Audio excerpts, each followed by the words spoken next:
Funding for this program is provided by Annenberg Lerner.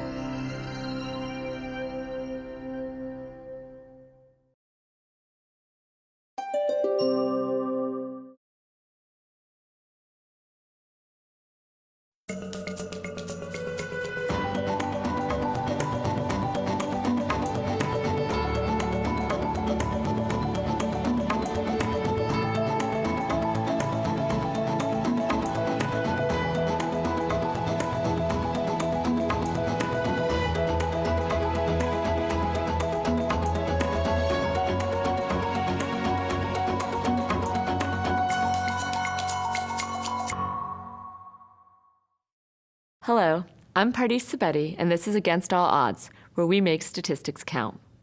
Statistics is all about the data. And frankly, it's easy to feel overwhelmed by an avalanche of numbers if we don't figure out good ways to organize it all. One of the best places to start is with a picture. You've seen informative pictures like these before: pie charts, bar graphs. Visualizing data like this can be a good first step towards organizing it and understanding it. And it provides a framework to contextualize a single number you might encounter. For instance, my friend told me her new baby weighed in at 7 pounds and 8 ounces. I'm not a baby expert, but I can use these graphs to get a sense of where on the continuum from tiny to gigantic this one baby fits in. Looks like he's right about in the middle. There are a variety of ways to visualize raw numbers and tons of real-world data sets to work with. Let's step into the Army's boots for a moment to see the data it collected to help outfit each and every soldier with the right size uniform and gear. Since the Civil War, the Army has kept tabs on the size of its soldiers, tracking changes over the decades. Throughout the 1900s, Americans grew taller due to better nutrition and medical care. Once that countrywide growth spurt had maxed out, the Army thought it had a handle on its soldiers' dimensions. But in 2003, as Army leaders started outfitting soldiers for Operation Iraqi Freedom, they noticed they had a gear shortage on their hands. There were some indications that we didn't have the right numbers of sizes of equipment. And it was critical equipment, because back then, you might remember, we were talking about dirty bombs and that sort of thing. So we needed to make sure they had the right chemical equipment and ballistic equipment. And we found that we did not have that in the correct numbers of the correct sizes.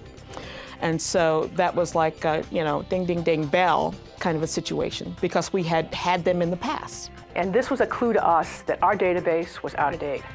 Now, we'd been tracking the increase in body size in civilians, but you don't necessarily expect the same increase in body size in the military because we have weight for height standards. Stockpiles hadn't been adjusted to reflect the changing shape of today's all-volunteer Army. It was time to call in the anthropometric team. They're the scientists who conduct the survey to update the size database. They would figure out how big today's soldiers are and how big the equipment designed for them needs to be. Researchers traveled the country to multiple bases and randomly sampled almost 12,000 active duty soldiers, National Guard, and Reserve members. The goal was to learn the complete size range of today's soldiers and how common each size is. Each person, we took 94 dimensions.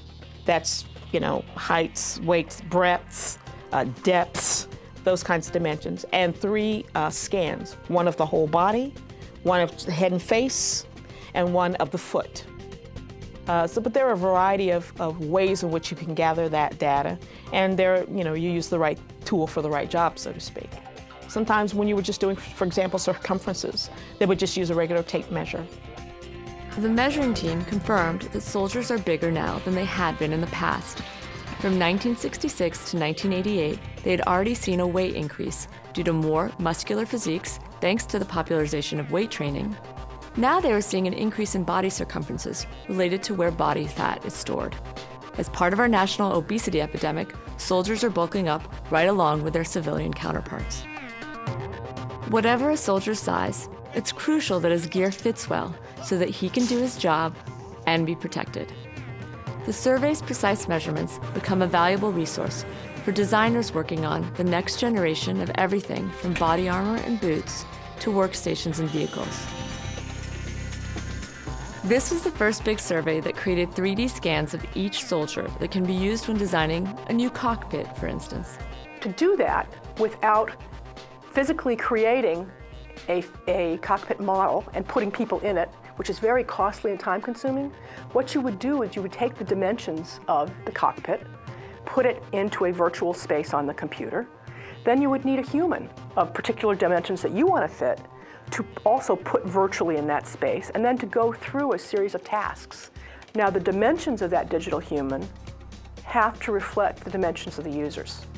And with a better sense of the most frequently found dimensions nowadays, the Army knows which sizes to keep well stocked and which sizes are rare enough that it's cheaper to custom order them. But saving taxpayer dollars isn't the only concern. It's a particular underlying consideration that we who develop and design equipment always have in the back of our minds. It's soldiers' lives, it's soldiers' lives, it's soldiers' lives. Here's the foot measurement data in centimeters for 30 of the soldiers. When you see a bunch of unorganized numbers, it's hard to tell if they have any rhyme or reason. Let's organize these data into a stem plot to get a better sense of how widely foot size varied. First, using software or a calculator, we can sort them into numerical order, which already gives us a little bit better idea of what's going on. Now, let's separate each measurement into a stem and a leaf. The stem is the first digits, and the leaf is the final digit. Line up the stems in order vertically. Then fill in the leaves on the appropriate stems. In this case, the final digit is the tenths of a centimeter. Always include all possible stems in your data range, even those that don't have leaves to go with them. The final step is to organize the leaves in numerical order. Displayed as a stem plot, we can see the overall pattern of our data. The 26 centimeter values are the most common, and values on either side of that single peak are less common. In this case, the peak looks to be around the center of the distribution, which we can calculate. There are 30 measurements. Half of 30 is 15. Counting up 15 observations, starting at the smallest, lands us at 26.8. So that's roughly the center, or midpoint. A stem plot also lets you see at a glance how spread out the distribution is. The data points range from the smallest at 24.6 centimeters to the largest at 32.8 centimeters. Check out the overall shape too. For the most part, the stem plot looks pretty symmetric, except for that value out there at 32.8. An individual measurement like this one that falls outside the overall pattern of the data is called an outlier. It's important to try to figure out what's going on when you see an outlier. Is it a mistake? Did someone just type the digits in wrong? Did someone measure in the wrong units or deliberately add a joke number? Sometimes outliers are in fact real data, but it's good to take a second look to make sure. Stem plots work best with data sets that are relatively small. You wouldn't want to make a stem plot of foot measurements for all 12,000 soldiers who were sized up. It would be too unwieldy to help us understand more about the raw data. But we can use the stem plot to contextualize where a particular number fits in with the rest of the distribution.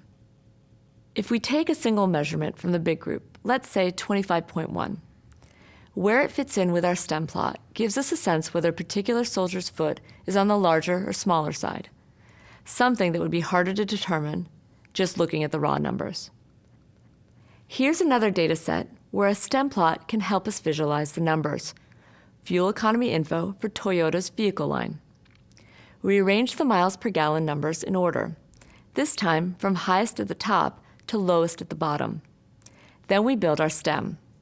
Since the MPG data are all whole numbers, we'll use the tens place as the stem, and the leaves will be the ones place.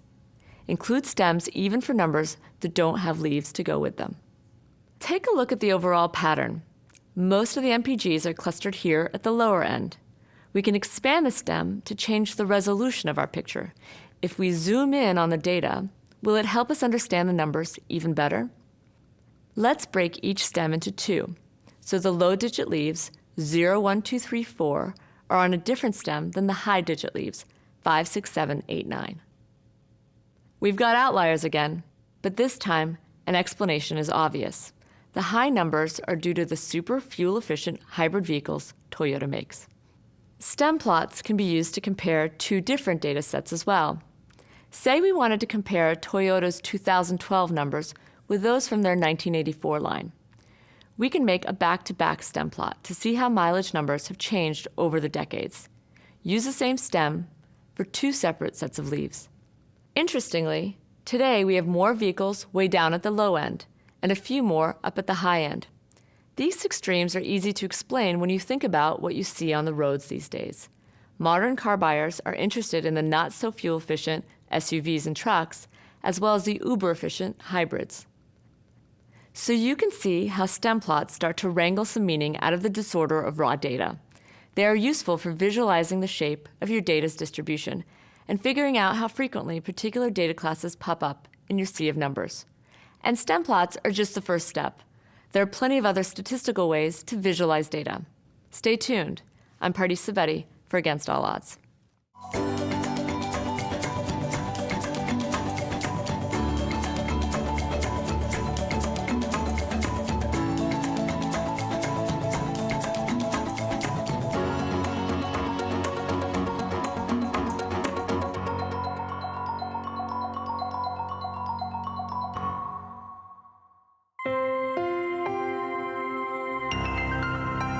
Funding for this program is provided by Annenberg Lerner.